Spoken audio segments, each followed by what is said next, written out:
آج لوگوں پر مال کا فتنہ سوار ہوتا ہے، سب پر نہیں لیکن زیادہ لوگوں پر۔ جیسے جیسے مال آتا جاتا ہے ویسے ویسے عقل بھی آتی جاتی ہے، ویسے ویسے سیانے بھی ہوتے جاتے ہیں۔ کہتے ہیں وہ بھی کمائے وہ بھی کرے، میں تو ٹیکنیکلی بڑا ہوں، میں عقل مندی میں بڑی نہ بہن کی فکر رہتی ہے، نہ بھانجوں کی فکر رہتی ہے، نہ رشتہ دار کی فکر رہتی ہے، نہ دائیں بائیں کچھ دیکھتے ہیں۔ لوگ جیسے جیسے پاورفل ہوتے جاتے ہیں، ہٹتے جاتے ہیں، کٹتے جاتے ہیں، امیروں سے گرانے لگتے جاتے ہیں، آگے کی طرف دیکھتے جاتے ہیں۔ امام اعظم ابو حنیفہ رحمت اللہ علیہ نے ساری زندگی پیار کیا، محبت بانٹی، علم، فقاہت، تقوی، روشنی۔ آج لوگوں کو علم ہوتا ہے پر علم کا نور نہیں ہوتا۔ ہمیں بہت ساری باتوں کا پتہ ہوتا ہے پر وہ باتیں ہمارے لفظوں میں ہوتی ہیں، ہم اس کے حسن سے آگاہ۔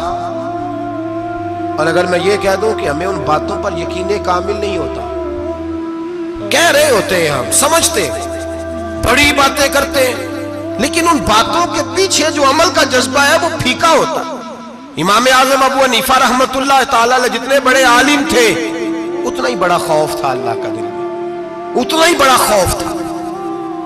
ایک آدمی کہتا ہے میں نے امام صاحب سے مسئلہ پوچھنا تھا، میں نے عشاء کی نماز امام صاحب کے پیچھے پڑھی، کتنی لوگ باتیں سنتے ہیں، اس کا اثر کتنا لیتے ہیں، لیکن امام صاحب رحمت اللہ علیہ کا طریقہ کیا تھا؟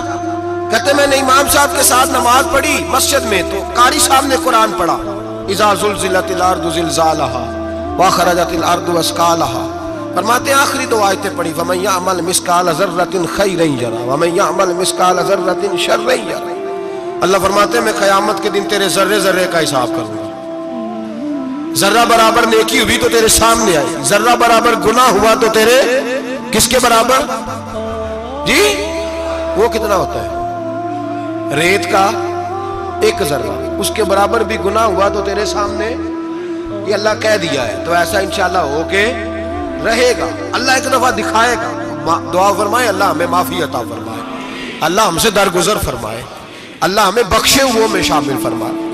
یہ آیت امام صاحب نے سنی تو کہتے ہیں میں نمازی سارے چلے گئے تو امام صاحب بیٹھے اور یوں نہ اپنی داڑھی پکڑ لی، چراغ ٹمٹما رہا، کہتے ہیں داڑھی پکڑ لی اور امام صاحب بیٹھے ہیں۔ میں نے کہا کہ کسی محویت کے عالم میں ہے، سوچ میں ہے، چلے میں تھوڑی دیر میں آتا ہوں۔ کہتے ہیں میں 2 گھنٹے کے بعد آیا تو امام صاحب ایسے بیٹھے ہیں داڑھی پکڑی ہوئی۔ میں نے کہا ٹھہر کے آتا ہوں، میں پھر 1-1.5 گھنٹے کے بعد گیا تو ویسے ہی بیٹھے۔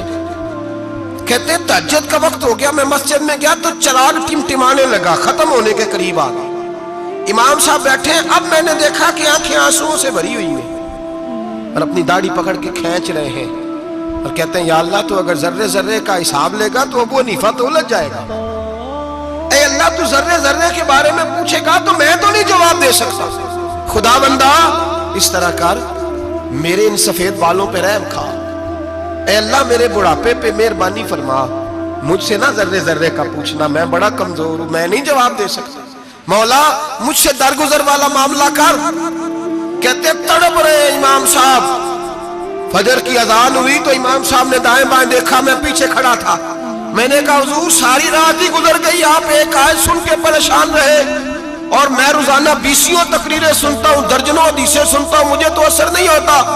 آپ فرمانے لگے مجھے تیرے معاملے کا نہیں پتا لیکن مجھے اگر تو نے دیکھ لیا ہے تو کسی کے ساتھ ذکر نہ کرنا مجھے، اور فرمانے لگے پھر تو نیک آدمی ہوگا، تجھے نہیں خیال آتا، تو میں تو جانتا ہوں من آنم کے من دانم، پتہ سارا ہے سردار دو کی تیانا، میں تو جانتا ہوں نا، مجھے خبر ہے، لہٰذا میں نہیں حساب دے سکتا، تیرا نہیں مجھے پتا۔ جتنا میرے بھائی علم زیادہ اتنا خوف بھی۔ حضرت عبداللہ ابن مسعود فرماتے ہیں زیادہ باتیں کرنے والا عالم نہیں ہوتا، اللہ سے زیادہ ڈر جانے والا عالم ہوتا ہے۔ جو آدمی لمبی چوڑی گفتگو کرے وہ فقیہ نہیں، وہ اللہ سے ڈرنے والا نہیں، بلکہ جس کو وہ بات کرے تو تھوڑی کرے، ڈر کے کرے، خوف کے ساتھ کرے، اللہ کی خشیت جس کے دل میں ہو وہ بڑا عالم ہوتا ہے۔ امام اعظم ابو حنیفہ رحمت اللہ تعالی علیہ گلی سے گزر رہے تھے، لکڑی کے جوتے پہنا کرتے تھے، کھڑاؤں، ایک نوجوان بچے کے پیر پہ پیر آ گیا تو کہنے لگا امام اللہ سے ڈر جا، یہ لفظ کہے تو امام صاحب کی چیخ ہی نکل گئی، کئی گھنٹے بے ہوش رہے۔